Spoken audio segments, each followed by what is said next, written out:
जय मसीह की आप सभी को। और मैं उम्मीद करता हूँ कि आप सब अच्छे होंगे।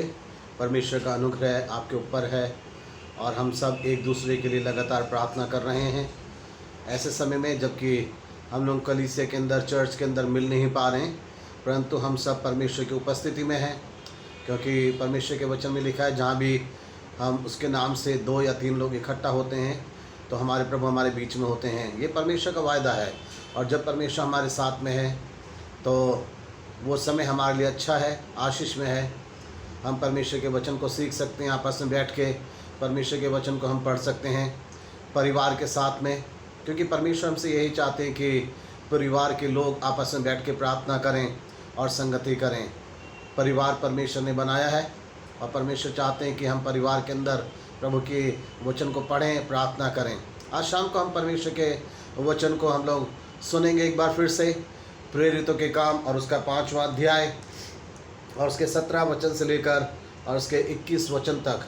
हम लोगों ने पिछली बार जब परमेश्वर के वचन में से देखा था तो हमने देखा था कि 12 से लेकर 16 वचन तक, जहाँ पे हम लोगों ने देखा था कि चेले जो थे वो एक स्थान में इकट्ठा थे और परमेश्वर ने उनके साथ एक अद्भुत कार्य करा और वो प्रभु का वचन सुना रहे थे, प्रभु के वचन को, सुसमाचार को फैला रहे थे, जिसके कारण से उनके ऊपर बड़ी मुश्किल भी आई। आज हम लोग उससे आगे देखना चाहते हैं 17 वचन से लेके 21 वचन तक, प्रेरितों के काम उसका 5वें अध्याय में से। प्रभु का वचन बहुत स्पष्ट है। परमेश्वर का वचन जब हम पढ़ते हैं तो कई चीज़ें हैं परमेश्वर के वचन के द्वारा हम लोग समझ पाते हैं अपने जीवन के लिए, परमेश्वर की योजना के बारे में। परमेश्वर की योजना, उसका जो प्लान है बहुत अद्भुत प्लान है। परमेश्वर हमारे द्वारा कार्य करना चाहते हैं, परमेश्वर हमें इस्तेमाल करना चाहते हैं। रुकावट और बाधाएं बहुत सारी आ सकती हैं, लेकिन अगर परमेश्वर ने यह ठाना है कि वो आपको इस्तेमाल करेंगे, वो आपके द्वारा कार्य करेंगे, तो कोई भी रुकावट और बाधा आपको रोक नहीं सकती है। मुश्किल तो आएगी, रुकावट तो आएगी, लेकिन परमेश्वर के कार्य को आगे बढ़ने से कोई भी इंसानी चाल, जो इंसान की शैतानी बुद्धि है या लोग हमारे विषय में गलत योजना बनाएं, वो सफल नहीं होंगे। परमेश्वर की ही योजना जो सफल होगी। आज शाम को जब हम सुनते हैं 17 से लेकर 21 वचन के अंदर, यहाँ पे प्रभु यीशु मसीह के चेलों के विषय हम सुनना चाहते हैं। जब हम पढ़ते हैं 20 और 21 वचन, तो वहाँ पे लिखा है कि वो लोग मंदिर में खड़े होकर परमेश्वर का उपदेश देने लगे, लेकिन इससे पहले उनके जीवन के अंदर कुछ हुआ जो हमें समझना है। 3 चीज़ें आज हम लोग सुनना चाहते हैं, 3 चीज़ें हैं। और पहली चीज़ ये है कि यहाँ प्रभु यीशु मसीह के लोगों को, प्रभु यीशु मसीह के उन चेलों को जो बड़ी तेज़ी से परमेश्वर का कार्य कर रहे थे, उन लोगों को उनके जीवन के अंदर एक बड़ा कड़वा अनुभव हुआ है। कड़वा अनुभव का मतलब है कि एक प्रभु का काम करने वाला व्यक्ति, एक परमेश्वर का कार्य करने वाला व्यक्ति, उसको ऐसे समय का सामना करना पड़ा है जो उनके जीवन के लिए बड़ा अंधकारपूर्ण है। ये कहना चाहिए बड़ा ही दर्दनाक उनका समय है, लेकिन ये सब कुछ एक परमेश्वर की योजना के अंतर्गत है। परमेश्वर हमें हिम्मत देना चाहते हैं, परमेश्वर हमें साहसी बनाना चाहते हैं और वो चाहते हैं कि हम इन सब बातों का अनुभव करें और इस बात को हम जानें कि परमेश्वर हमारी तरफ है, हमारा विरोधी कोई नहीं हो सकता। हमें कोई भी अपने शिकंजे में कस नहीं सकता, क्योंकि परमेश्वर हमारे साथ में है। हम ये देखें कि चेलों को कैसा कड़वा अनुभव हुआ।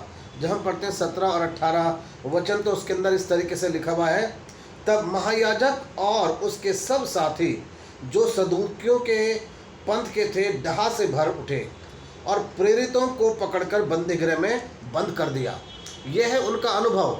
जो प्रभु यीशु मसीह के लोग हैं, जो प्रभु यीशु मसीह के चेले हैं, उनका कड़वा अनुभव यह है कि जो अधिकारी लोग हैं, जो ऐसे लोग हैं जो किसी ऊंचे पद पे हैं, उनके मन में जो है प्रभु के लोगों के प्रति जो है बहुत डहा है, नफरत भरी पड़ी है।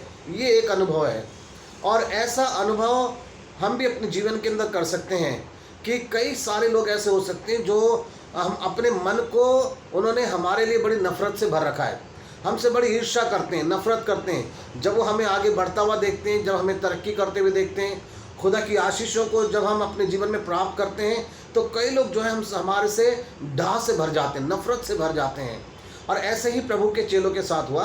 वो बड़े कामयाब हो रहे थे, प्रभु का काम कर रहे थे, लोग उनकी सुन रहे थे, लोग उनके पीछे चल रहे थे, उनके बातों पे विश्वास कर रहे थे। और ये चीज़ जो है, ये जो महायाजक थे, महायाजक का मतलब है जो मंदिर में सेवा करने वाले महायाजक, परमेश्वर के चुने हुए लोग जिनको परमेश्वर जिम्मेवारी दिया है, वो लोग ही जो हैं इनके प्रति नफरत से भर लिया उन्होंने अपने मन को। ऐसे लोग हैं जो, लेकिन परमेश्वर हमें इन सारे अनुभवों को देना चाहते हैं कि लोगों के मन में हमारे लिए नफरत हो सकती है, हमारे लिए ईर्ष्या और जलन हो सकती है, लेकिन परमेश्वर के मन में आपके और मेरे लिए बड़ा प्यार है। परमेश्वर का हृदय जो है आपके और मेरे लिए बहुत प्यार से भरा हुआ है, बहुत ही ज़्यादा स्नेह से भरा हुआ है। वो दयालु हमारा परमेश्वर है। और एक चीज़ और इन्होंने करा है, और वो ये हुआ कि इनको बंदी गृह में बंद कर दिया। ये है, नफरत इतनी ज़्यादा बढ़ गई कि उनको बंदी गृह के अंदर बंद भी कर दिया कि अब ये यहाँ से ना निकलें, सुसमाचार ना फैलाएं। लेकिन मैंने बताया कि ये तो परमेश्वर का कार्य है। परमेश्वर का काम किसी भी तरीके से इंसान नहीं रोक सकता। कोशिश तो वो अपनी करेगा, सोचेगा तो कि शायद मैंने परमेश्वर का काम रोक दिया, लेकिन अगर परमेश्वर ने हमसे कोई कार्य लेना है तो ना तो हम अपने आप से परमेश्वर के काम को रोक सकते हैं और ना ही कोई और रोक सकता है। योना के जीवन से परमेश्वर एक बड़ा काम करवाना चाहते थे, लेकिन योना ने सोचा कि मैं निनवे नहीं जाऊंगा, वो तर्शीश को भाग गया। लेकिन परमेश्वर उससे काम लेना चाहते थे। परमेश्वर ने उसको मरने नहीं दिया। जब उसने कहा लोगों से कि मुझे उठा के समुद्र में फेंक दो, उसने सोचा मैं मर जाऊंगा, लेकिन वो मरा नहीं। परमेश्वर ने उसको वहाँ से बचाया, सिखाया, समझाया, तैयार करा, वापस उसको उसी जगह लाए जहाँ परमेश्वर चाहते थे। हो सकते हैं कि कई बार हमारा मन तैयार नहीं होता है, हम अपोजिट दिशा में जाते हैं, परमेश्वर हमें कहीं और भेजना चाह रहे हैं, परमेश्वर हमसे कुछ और करवाना चाहते हैं, लेकिन हम अपनी मर्जी से कुछ और करना चाहते हैं।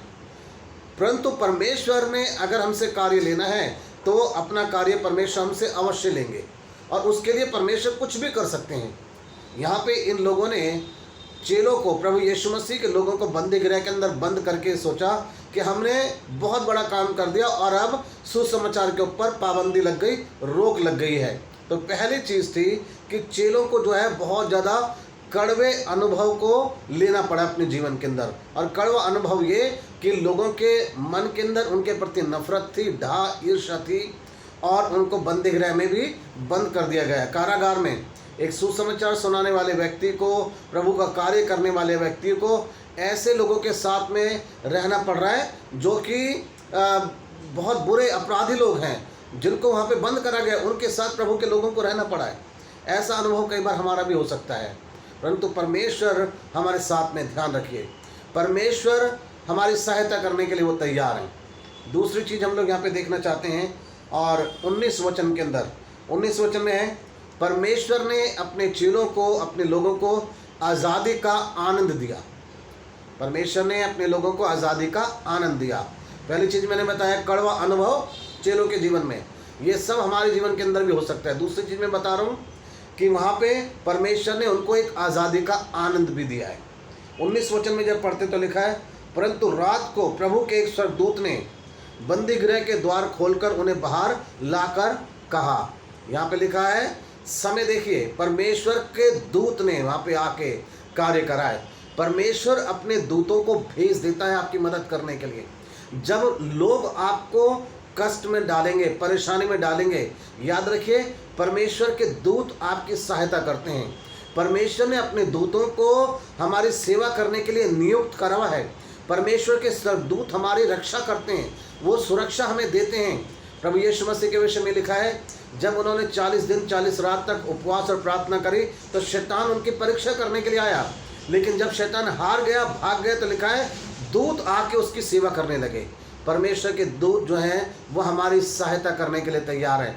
परमेश्वर अपने दूत को भेजता है और वो देर नहीं करता, याद रखिए वो देर नहीं करता है। यहाँ अगर आप 19 वचन को पढ़ रहे हैं, समय देखें तो लिखा है, परंतु रात को प्रभु के एक दूत ने आके, रात के समय में परमेश्वर इंतजार नहीं करता कि सुबह होगी, अगले दिन आएगा, फिर मैं कार्य करूँगा। परमेश्वर आपकी सहायता करने के लिए वो समय नहीं देखता। परमेश्वर आपकी सहायता करने के लिए दिन और रात का इंतजार नहीं करता। परमेश्वर अपने लोगों की सहायता कभी भी, किसी भी समय कर सकता है और किसी भी स्थान में कर सकता है। यहाँ देखिए परमेश्वर ने अपने दूत को बंदी गृह में भेज दिया। परमेश्वर के दूत कहीं पर भी आपकी सहायता कर सकते हैं। आप जिस जगह भी हैं, जहाँ भी आप काम करते हैं, जिस बस में आप जा रहे हैं, जहाँ पे आप रहते हैं, याद रखिए अगर आप परेशानी में हैं, मुश्किल में हैं, परमेश्वर अपने दूतों को आज्ञा देंगे और परमेश्वर के स्वर्गदूत आपकी सहायता करने के लिए कहीं पे भी पहुंच सकते हैं। परमेश्वर के दूतों को कोई भी आने जाने के लिए परमिशन लेने की आवश्यकता नहीं है, कोई भी चीज़ उन्हें रोक नहीं सकती है। वो तो बंदी गृह में थे, लेकिन प्रभु का दूत उनके पास आ गया है। ये है हमारे परमेश्वर का काम। और वहाँ पे उस दूत ने उनको वहाँ से आज़ाद कर दिया, वहाँ से निकाल दिया। ये है उनके पास एक आज़ादी का आनंद है। आज़ादी का आनंद भी वही ले सकता है जिसने पहले अपने आप को कष्ट में जाने दिया हो, जिसने अपने आप को मुश्किल में जाने दिया हो। वही व्यक्ति जो है वो आज़ादी का आनंद भी ले सकता है, अन्यथा कोई भी नहीं ले सकता। आपको पता ही नहीं चलेगा क्या होता है आज़ादी का आनंद। यहाँ पे प्रभु के चेलों ने जो है आज़ादी के आनंद को लिया है और प्रभु का दूत वहाँ पे पहुँचा है। मैं आपको उत्साहित करना चाहता हूँ, अगर आज आप अपने जीवन के अंदर किसी मुश्किल में हैं, किसी भी परेशानी में हैं, याद रखिए परमेश्वर के दूत आपकी सहायता करने के लिए वो तैयार हैं। कोई संकट ऐसा नहीं जहाँ से परमेश्वर आपको ना निकाल सके। परमेश्वर आपको हर संकट और मुश्किल से निकालने के सामर्थ्य रखते हैं। यहाँ पे महायाजकों ने, लोगों ने जो उनसे नफरत करते थे, उनको जेल खाने में, बंदी गृह में बंद कर दिया। लेकिन परमेश्वर हमारा महान है, जो परमेश्वर हमें हर मुश्किल से, परेशानी से निकालने की वो सामर्थ्य रखता है। आज हो सकता है किसी मुश्किल का सामना आप कर रहे हो, किसी भी परेशानी के अंदर आप हो, कठिनाई के अंदर हो, लेकिन परमेश्वर आपको निकाल सकते हैं। याद रखिए परमेश्वर अपने दूतों को आज्ञा देंगे और वो आपको हर मुश्किल और परेशानी से वो निकाल लेंगे। प्रभु का वचन हमें ये कहता है कि तुम विश्वास करो और देखो अपने जीवन के अंदर परमेश्वर का कार्य। विश्वास करने वाला अपने जीवन के अंदर परमेश्वर के काम को होता हुआ वो देख सकता है। ये बात बिल्कुल सत्य है, क्योंकि परमेश्वर के हृदय में आपके लिए बड़ी दया, प्रेम भरा हुआ है। लोगों के मन में शायद नफरत भरी भी आपके प्रति, लेकिन परमेश्वर के हृदय में तो आपके लिए बड़ा प्यार भरा हुआ है। और इसलिए परमेश्वर अपने लोगों की सहायता करने के लिए वो तैयार हैं। वो दिन और रात नहीं देखते, वो समय का इंतज़ार नहीं करते, वो किसी भी समय, किसी भी स्थान में आपकी मदद करने के लिए वो तैयार हैं। और हर परेशानी, हर मुश्किल से परमेश्वर आपको आज आज़ाद करा सकते हैं, निकाल सकते हैं। आप अगर किसी भी प्रकार के बंधनों में, किसी बीमारी के अंदर आप जकड़े में, किसी मुश्किल में, किसी मानसिक तनाव के अंदर आप हैं, किसी भी टेंशन का शिकार हैं, पर आप पारिवारिक किसी झगड़े और कलह कलेश के आप शिकार हैं, प्रभु आपको वहाँ से निकाल सकते हैं, वो आज़ाद कर सकते हैं। और आप आनंद कर सकेंगे कि मुझे प्रभु ने आज़ाद किया है। हाँ, हमारा परमेश्वर आपको आज़ादी दे सकता है और आप आनंद कर सकेंगे। प्रभु छुटकारा देने की सामर्थ्य रखता है, वो आपको छुड़ा सकता है। आप किसी भी बात के बंधन में हैं, मुश्किल में हैं, वो आपको छुड़ाएगा। शायद आप आज किसी कर्ज से दबे हुए हैं, आप पैसों के कर्ज से दबे हुए हैं, चिंतित हैं कैसे हम निकलें, प्रभु आज़ाद करेगा। प्रभु आपको रास्ता दिखाएगा कैसे आप अपनी इनकम को बढ़ा सकते हैं और कर्ज को चुका सकते हैं। कर्ज तो आपको चुकाना पड़ेगा, ये बात तो बिल्कुल सही, कोई और नहीं चुकाएगा, लेकिन परमेश्वर आपकी इनकम को बढ़ा सकते हैं। परमेश्वर आपके सोर्स ऑफ इनकम को बढ़ा सकते हैं। कैसे आप इनकम करें, कैसे करें? कर्ज चुकाने के लिए दूसरा कर्ज लेने की जरूरत नहीं है, परमेश्वर निकालेगा। यदि आप दुआ करेंगे, प्रार्थना करेंगे और मेहनत करने के लिए तैयार हैं, परमेश्वर आपको इससे भी निकाल सकता है। आप बीमारी से ग्रसित हैं, जकड़े हुए आप किसी बीमारी के अंदर, प्रभु आपको आज़ादी दे सकते हैं। किसी प्रकार के बंधनों से परमेश्वर हमें छुटकारा दे सकते हैं। यहाँ परमेश्वर ने अपने दूतों को भेजकर प्रभु के जो लोग थे, चेले थे, उनको आज़ाद करा है। ये दूसरी चीज़ थी, हमारा परमेश्वर हमें आज़ाद कर सकता है, वो स्वतंत्र कर सकता है और उसका आनंद हम ले सकते हैं। तीसरी और अंतिम चीज़ है, और वो ये है, चेलों को एक आदेश दिया गया। चेलों को एक आदेश दिया गया, उनको वहाँ से बंदी गृह से निकाला इसलिए ताकि उनसे परमेश्वर अपना कार्य ले सके। परमेश्वर आपके जीवन में जब कार्य करते हैं तो इसलिए करते हैं कि अब आप परमेश्वर के राह पे चल सकें, अब आप परमेश्वर की आज्ञा के अनुसार अपने जीवन को बिता सकें। बहुत सारे लोग हैं जो आज आज़ाद तो होना चाहते हैं, लेकिन आज़ादी के बाद ज़िंदगी अपनी मर्जी से जीना चाहते हैं। ऐसा नहीं है। परमेश्वर आपको इसलिए स्वतंत्र करते हैं, परमेश्वर आपको इसलिए आज़ाद करते हैं बीमारी से, दुख से, संकट से, कि आप परमेश्वर की मर्जी के अनुसार अपनी ज़िंदगी को आप जी सकें। और यहाँ चेलों को यही है, इसलिए स्वतंत्र करा, आज़ाद करा, इनको एक आदेश दिया गया। अगर हम पढ़ते 20 और 21 वचन तो उसमें लिखा है, आओ मंदिर में खड़े होकर इस जीवन की सब बातें लोगों को सुनाओ। वे ये सुनकर और भोर होते ही मंदिर में जाकर उपदेश देने लगे। ये चेलों के साथ है, चेलों को आदेश दिया गया। आदेश दिया गया, तो मंदिर में जाकर लोगों को जीवन की बातें बताओ। और जीवन की बातें हमारे पास है। लोगों के पास आज जीवन को जीने के लिए कुछ मकसद नहीं है। लोग अपने जीवन में निराश हैं, उनके पास जीवन के अंदर आगे बढ़ने के लिए कोई भी चीज़ें नहीं हैं। लेकिन परमेश्वर हमें जीवन की बातें देकर कहते हैं हम वो जीवन की बातें हम दूसरों को दे सकें। कैसे हम इस ज़िंदगी का आनंद ले सकते हैं, कैसे इस जीवन के अंदर हम आगे बढ़ सकते हैं। परमेश्वर आपको जीवन का आनंद देंगे। जीवन की बातें हमारे पास है, क्योंकि यीशु मसीह ने कहा मैं इसलिए आया कि तुम जीवन पाओ और बहुत आयत का जीवन पाओ। प्रभु ने हमें वो ज़िंदगी दी है, वो जीवन दिया है। परमेश्वर हमें निराशा वाला जीवन नहीं दिया। परमेश्वर ने हमें बोझ से दबे वाला जीवन नहीं दिया। परमेश्वर ने हमें थका हारा हुआ जीवन नहीं दिया है। परमेश्वर ने हमें ऐसी ज़िंदगी दी है जिस जीवन का हम आनंद ले सकते हैं, चाहे परिस्थितियाँ कितनी ही विपरीत क्यों ना हो, चाहे कितनी ही मुश्किल परेशानी क्यों ना हो, लेकिन हम फिर भी अपने जीवन का आनंद ले सकते हैं, क्योंकि जीवन हमें यीशु मसीह से मिला है। हम हर परिस्थिति में आनंदित हैं और खुश हैं। यही चेलों को आदेश दिया गया कि जीवन की बातें बताओ। वहाँ लिखा है आओ मंदिर में खड़े होकर इस जीवन की सब बातें लोगों को सुनाओ। किनको सुनाओ? लोगों को सुनाओ। इस जीवन की बातें, जो ज़िंदगी की बातें, अच्छी बहुमूल्य बातें हैं, वो लोगों को बताने की ज़रूरत है। और चेले वैसे ही करने लगे। लिखा है वे ये सुनकर भोर होते ही मंदिर में जाकर उपदेश देने लगे। डरे नहीं बिल्कुल भी। परमेश्वर का काम करने के लिए हमें हिम्मत चाहिए। प्रभु का काम करने के लिए हमें बड़ी हमें साहस की आवश्यकता है। यहाँ पे चेले इस बात से नहीं डरे कि हमें उपदेश देने के कारण से तो बंदीगृह में जाना पड़ा था, किसी तरीके से छुटकारा मिल गया, हमें आज़ादी मिल गई। अब फिर से हमसे कहा जा रहा है कि तुम जाके प्रचार करो, और कहाँ पे? वो भी मंदिर में, लोगों के सामने। और चेलों ने वैसे ही करा है, क्योंकि वो डरे नहीं। वो इस बात को जानते थे जिस प्रभु ने हमारे जीवन के अंदर अभी काम करा है, आज़ादी दिलाई है, वो परमेश्वर आगे भी हमारी सहायता करेगा और हमें बचाएगा। आप याद रखिए, परमेश्वर आपके हर कदम पे है, हर कदम पे। प्रभु यीशु मसीह ने कहा जो मेरे पीछे आना चाहे वो अपना क्रूस उठाए और मेरे पीछे हो ले। प्रभु यीशु मसीह ने कहा जो यदि मेरे कारण अपने प्राण को खोएगा वो उसको बचाएगा हमेशा के लिए, लेकिन जो बचाएगा तो वो खो देगा। कई लोग सोचते हैं प्रभु का काम मत करो, लोग हमारा विरोध करते हैं, लोग मारे पीटेंगे, लोग ना जाने क्या कहेंगे, और वो अपने आप को बचा के रखते हैं। लेकिन कई लोग हैं बड़ी हिम्मत के साथ प्रभु का काम करने के लिए वो आगे बढ़ते हैं। परिस्थितियां कोई भी हैं, मुश्किल है, संकट है, लेकिन परमेश्वर का काम हमें साहस के साथ करना है। यहाँ चेलों के विषय में लिखा है भोर होते ही वे मंदिर में जाके उपदेश देने लगे। उन्होंने बिल्कुल भी जो है इंतज़ार नहीं करा, डरे नहीं, झिझके नहीं। भोर होते ही प्रभु का काम करना है, फिर हमें नहीं देखना है कि समय कौन सा है। यहाँ पे जो लिखा हुआ है भोर होते ही, दो चीज़ें बड़े ध्यान से समझ लीजिए। जब परमेश्वर ने अपने लोगों को आज़ादी दी तो उसने समय का इंतज़ार नहीं करा। लिखा है रात को ही प्रभु के दूत ने उनके जीवन में काम करा, और जब चेलों का समय आया तो उन्होंने समय का इंतज़ार नहीं करा, भोर होते ही वो उसका काम करने लगे।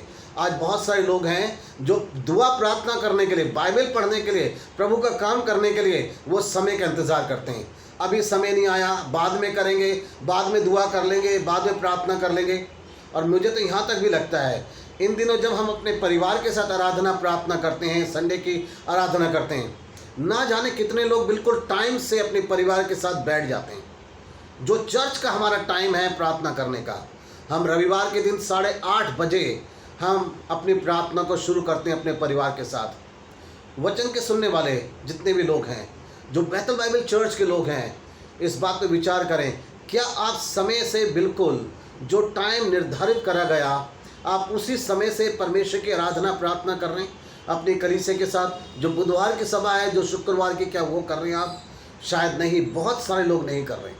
बहुत सारे लोग अपने आप को अपने टाइम से चला रहे हैं। लेकिन प्रभु का काम करना है तो पहले करें। जो यहाँ पे लिखा है भोर को ही वो मंदिर में चले गए, वो इस बात को दर्शाता है भोर होते ही जब वो गए हैं, परमेश्वर का काम प्रथम है, परमेश्वर का काम सबसे पहले है। आप प्रभु का काम पहले करने की कोशिश करें, परमेश्वर का कार्य पहले करने की कोशिश करें, प्रार्थना करने की आप पहले कोशिश करें, परमेश्वर का वचन पढ़ने की आप पहले कोशिश करें, तभी परमेश्वर आपको जीवन के अंदर आशीष देंगे। ये 3 चीज़ें हैं। उनको कड़वा अनुभव हुआ, उन्होंने आज़ादी का आनंद लिया, आदेश का उन्होंने पालन करा है। परमेश्वर हमारे जीवन के अंदर भी ऐसे कड़वे अनुभव हमें दे सकते हैं, लेकिन इसके साथ में हमें वो एक अच्छा आनंद भी देंगे, और वो आनंद हो सकता है जब हमें परेशानी में से निकालते हैं। परेशानी में से निकालते हैं इसलिए ताकि हम परमेश्वर के आदेश का पालन करें। जैसे ज़िंदगी परमेश्वर चाहते हैं हम जिएँ, हम वैसे ज़िंदगी जीना आरंभ करें। परमेश्वर आपकी सहायता करें, परमेश्वर आपको आशीष दें। अपने परिवार के साथ प्रभु से प्रार्थना करते रहें, वचन को पढ़ें और प्रभु में बने रहें। परमेश्वर आपकी सहायता करें। प्रभु को महिमा मिले। आमीन।